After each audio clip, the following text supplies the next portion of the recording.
Iba't ibang potahe na sinangkapan ng vegan longganisa inihain sa Cookfest. Tunghayan sa report.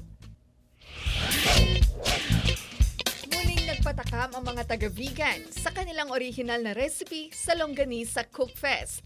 Hati sa dalawang kategory ang kompetisyon, labanan ng mga estudyante at mga pambato ng hotel and restaurant.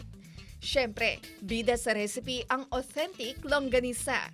Ginawa itong sangkap sa mainit na soup ng cream of kajos at carrot soup with longganisa ball.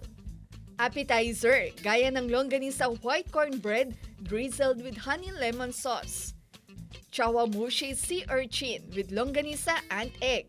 At nori longa sushi shell. Gusto po namin ipakita na kung gaano ka-versatile yung longganisa na which is yung product po namin is sushi shell na kahit sa anong cuisine po, Japanese cuisine, kahit pwede pa rin, applicable pa rin yung longganisa product natin.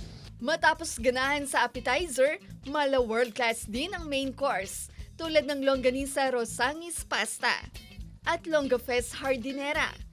Hindi lang ulam dahil ginawa na ring dessert ang longganisa sa longganisa rice coconut, matcha-nisa custard at apple cinnamon longganisa pie. Hindi lang siguro sa promotion ng longganisa natin, probably it's also the promotion of the culture of vegan na kilala kung saan kilala ang vegan longganisa na may isa sa main na dati na livelihood ng mga taga-vegan city, paggawa ng longganisa.